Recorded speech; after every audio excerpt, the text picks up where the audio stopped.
In order to fully understand all the concepts and terms that will be brought up to explain inflection, start with the orientation for this course, which is the first video of this playlist, and move forward from there in the order of the rest of the playlist.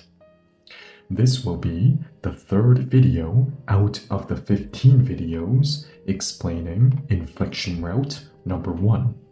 And as explained in the orientation, Inflection Route number 1 and 2 are not each a rule, but each sets of rules.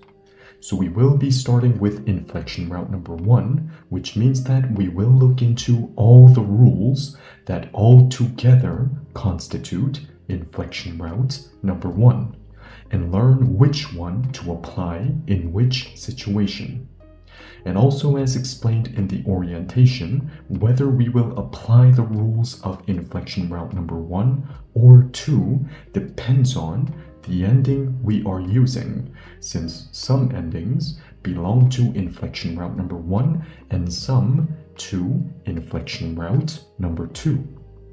You can download a PDF file through the link in the description that will list and show you the endings that belong to each route. The fifth situation within Inflection Route number 1 that we will start with today in this video is when a display form of a verb or adjective ends with the vowel o once ta is erased. For example, 보다 is the display form of the verb watch, see, and look. And you can see that in this case, the display form ends with the vowel o once ta is erased. So in this case, in order to inflect the ta ending into some kind of a new ending that carries an actual grammatical function or attribute, we will apply a 3-step formula. Step number 1, we will erase ta, which we already did, by the way. Step number 2, what we're going to do is we're going to add an extra vowel and change this syllable into a syllable that has a double vowel that no longer sounds like o, but now sounds like wa. So according to step number 2, now we have wa, wa. And then step number 3, now we can attach the new ending that we will use instead of the ta ending. So this time, let's use the ending for actual form present tense, which is 요. Since this ending is an ending, of course, that belongs to Inflection Route number 1. So according to the third step, now I can attach it. And now we have 봐요, which is the actual form present tense of the verb watch, see, and look, which is watch, see, and look. So now that we have an actual form that we can actually use, well, for practice, let's place it in an actual sentence and say something like, I see him often. So for example, let's say someone asks me, how is your brother these days? Do you hear from him often these days? And let's say I am going to answer by saying, well, he lives nearby. He lives very close, so I see him often. Now in this case, according to the general theme that you have to keep in mind when translating English to Korean, which is omitting, in other words, erasing, anything that is too obvious according to the context and situation, I will take away the subject I, and plus I will also take away the object him, because they are, within this context, grammatical components that are too obvious. Because, of course, I'm talking about I. Of course, I'm talking about me, I, interacting with my brother. And since the question was, how is your brother? Of course, that makes it very obvious that, of course, I'm talking about seeing him, which is my brother. So that leaves me with a verb see and an adverb often.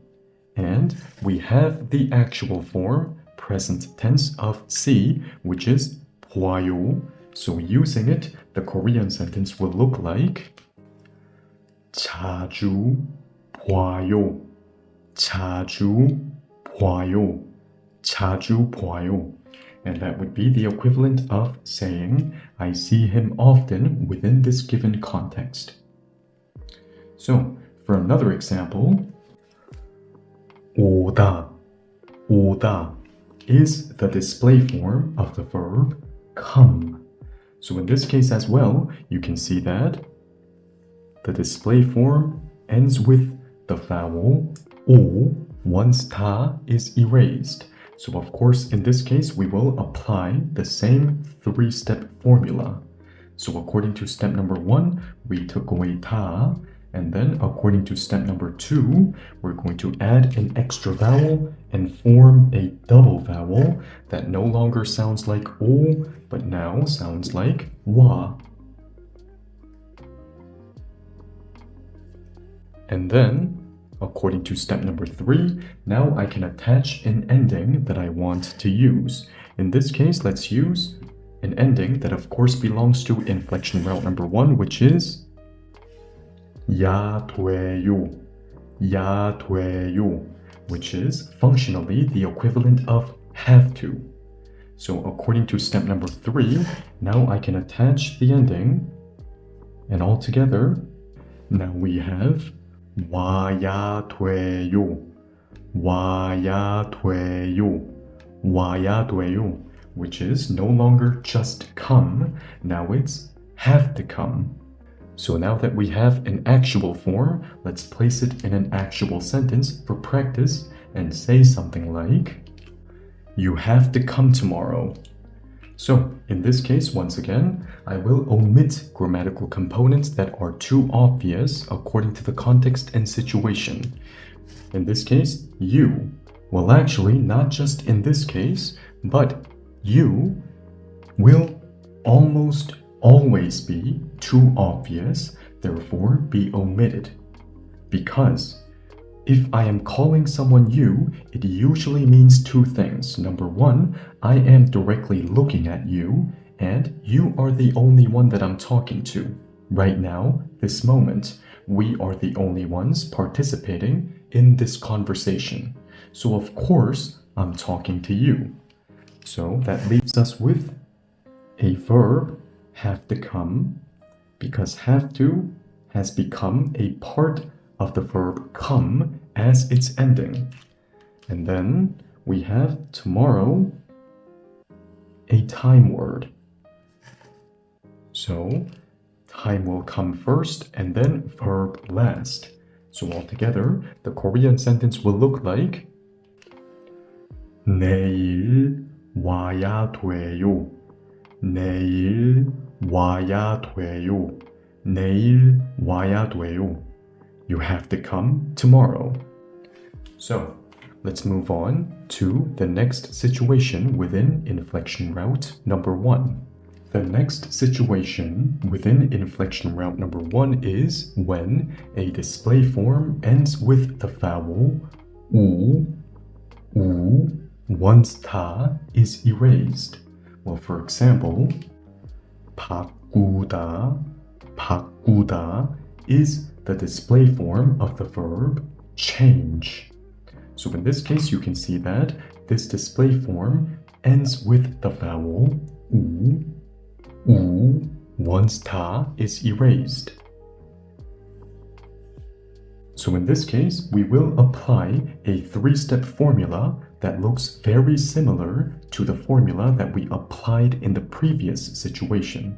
It looks similar, but not exactly the same, because step number 1 would be to erase 다, and step number 2 would be to add another vowel and form a double vowel, just like we did with the previous situation. However, this time, the vowel that I will add when forming a double vowel will be 어. So according to step number 2, I am going to add another vowel, form a double vowel that no longer sounds like 우, but now sounds like 워. So according to step number 2, 바꿔. And then now we are ready to attach some kind of a new ending that we want to use instead of the 다 ending. So in this case, let's use the have to ending one more time.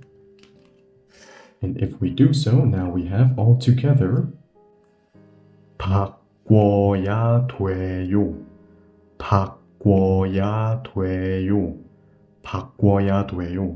Which is no longer change, but now have to change.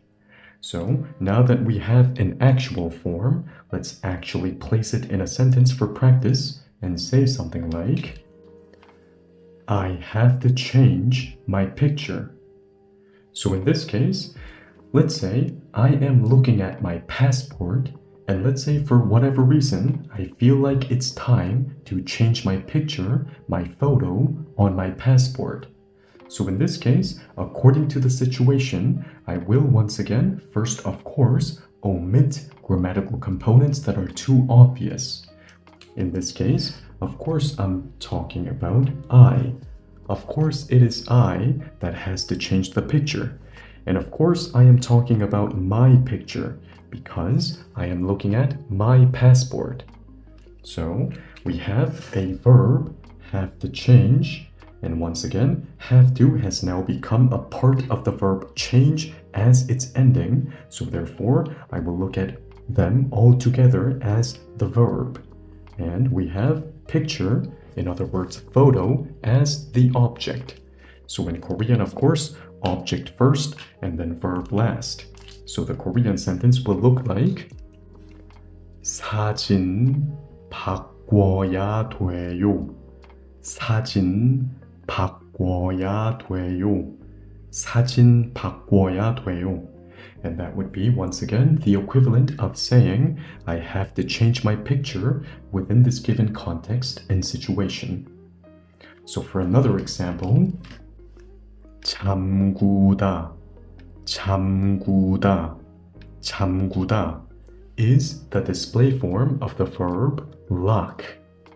So you can see that in this case as well, the display form ends with the vowel 우 once 다 is erased. So of course we are going to apply the same three-step formula.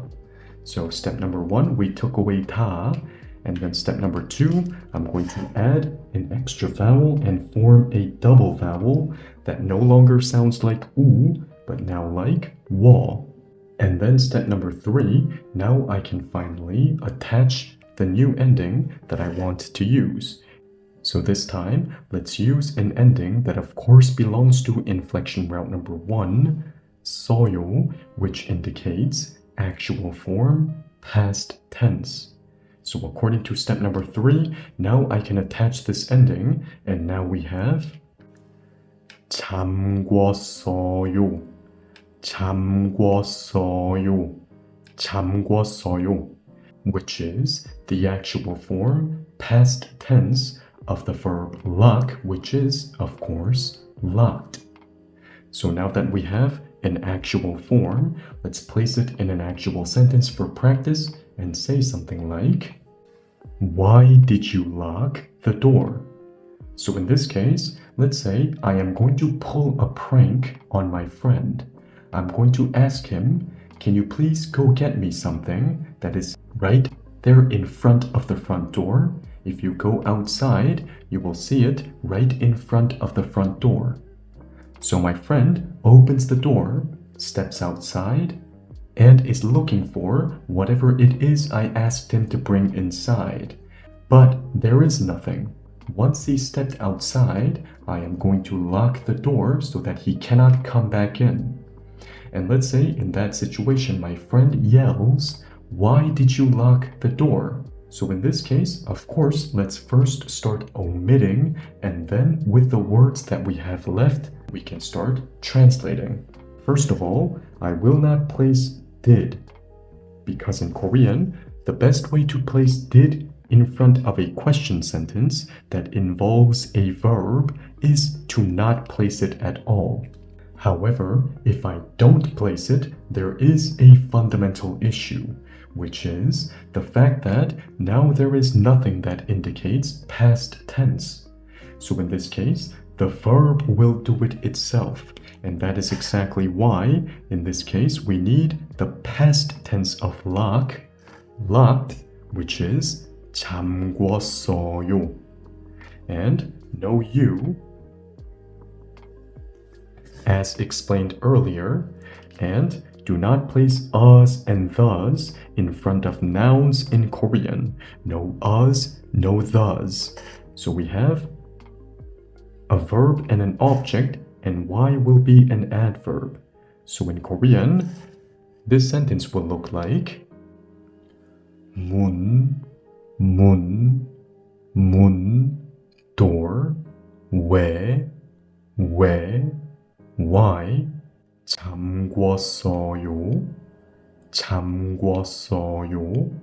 잠궜어요, locked. 문 왜 잠궜어요?